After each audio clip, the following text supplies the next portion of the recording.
Hello everyone, welcome back to another video for the series. And today I would like, I'm here, and today I would like to talk about Cauchy's equation. So usually when we refer to Cauchy equation, we refer to the equation, this one. Sorry, my pen was not syncing. Plus y plus f of y. But this function is really beautiful function, but today I want to talk about another equation. It's exponential equation, and I think you get why if you look at like the derivation. But it's quite well known, so I will just write the problem first. So find a continuous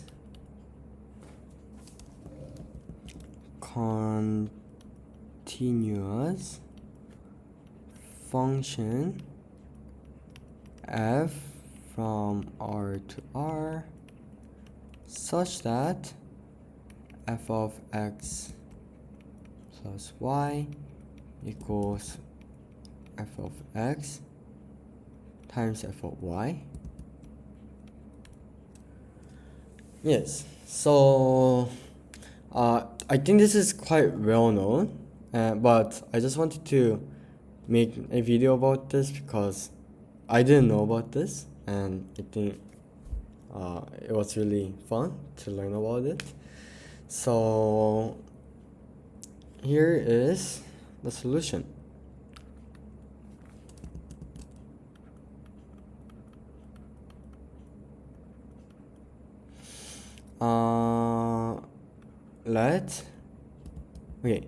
Instead of let's use if x equals y equals 0, then f of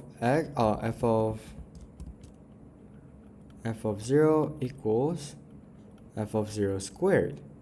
Therefore f of 0 is either 0 or f of 0 equals 1.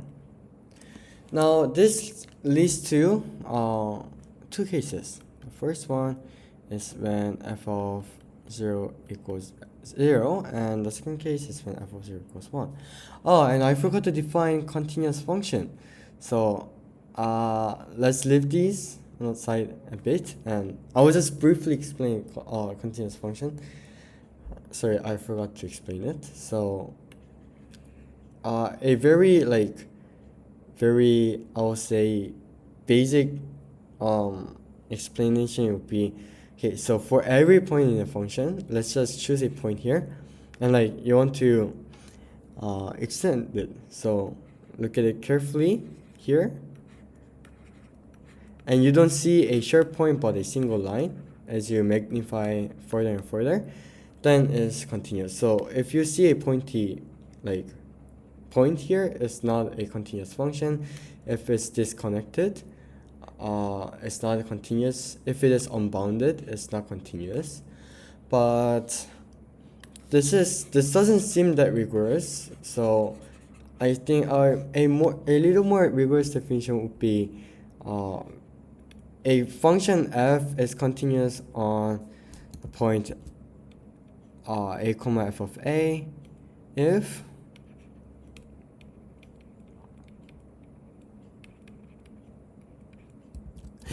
oh my goodness, what am I doing? I remember getting some points off by making the same mistake.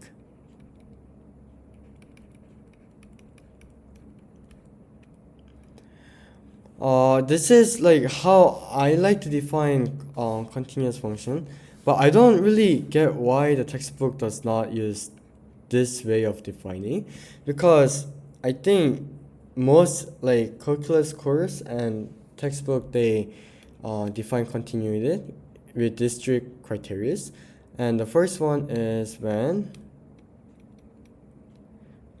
exists.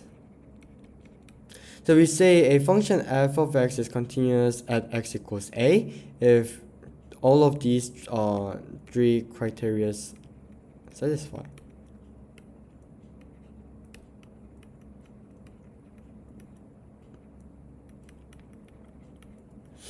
Okay, but I like for me this is I think they're the same. Like I don't really get the difference, but so if this is true, then it's likely that this exists. But because uh, if they are all equal to each other, we don't usually say infinity is equal to infinity because infinity has size, and that's why if like these two are equal, then like it's likely that this exists. But if we know that if they are equal to each other, then we know that this is true, this exists. But I don't know why like other calculus course or textbook don't use like this way of defining continuity.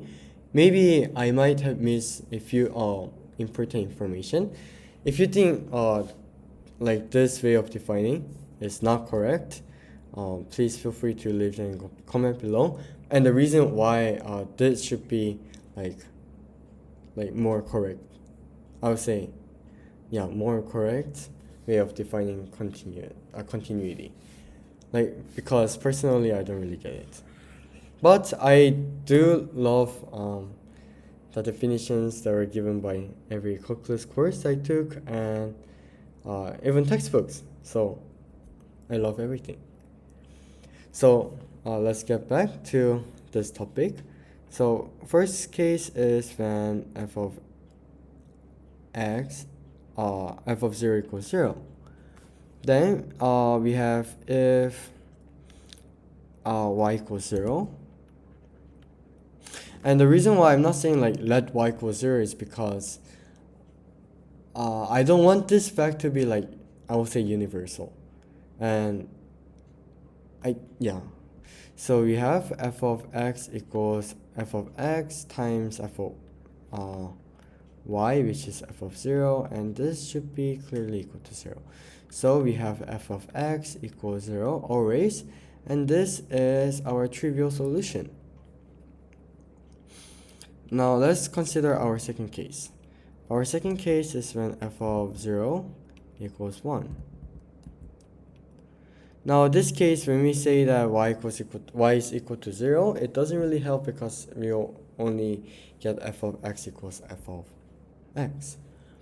So here we want to do a special thing. So if, okay, maybe I'll use this. When x equals y, this is the same thing as when f of 2x equals f of x squared.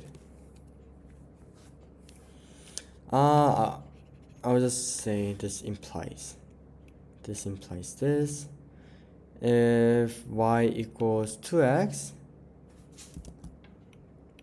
this implies that f of 3x is equal to f of x times f of 2x, and we know that f of 2x is f of x squared, so it's f of x cubed. Now f of y equals 3x, this implies that f of 4x equals f of x times f of 3x, but you know we use it, so therefore by induction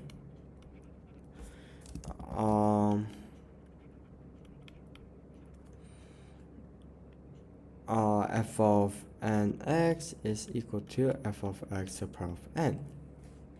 Now we can utilize this fact. So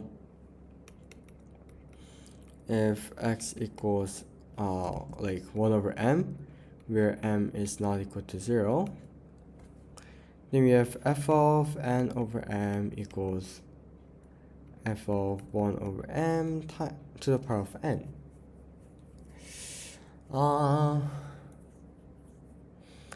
Let's try something here. So let f of 1 equals c, and I just want to like, the reason I don't think it's right to say like universal, but let's just define this for like the rest of our solution. So that's why I use let instead of if, and I use if because I don't want these to be true like for the rest of the solution, but only this case, so that's why I use the symbols. Okay, then if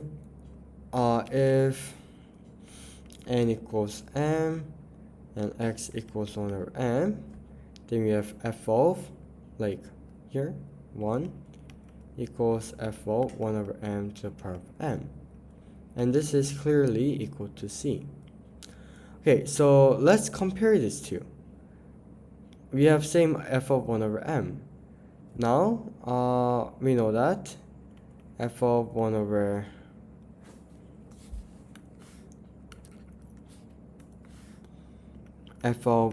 m to the power of n equals f of 1 over m to the power of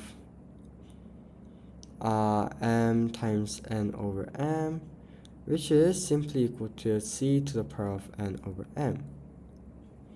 So, and because these two are equal to each other, we have f of 1 n over m equals c to the power of n over m. Therefore, f of x is equal to c of x. And that is our second solution. But usually, I don't know like why, but they usually define like the solution like this. And the reason, I think the supposed reason is because it's a little, I think it's easier to analyze using this form instead of this one, because it somewhat like get rid of the ambiguity that c must be positive always, otherwise f of x would not be continuous. So I think this is an easier form to deal with. So and also these two refers to the same thing, because we're just saying that e of c equals c here, and that's totally fine because c can be any number. The big C can be any number. So that was it for our solution. And if you're wondering, then these two are our solution. But this case, C must be greater than 0.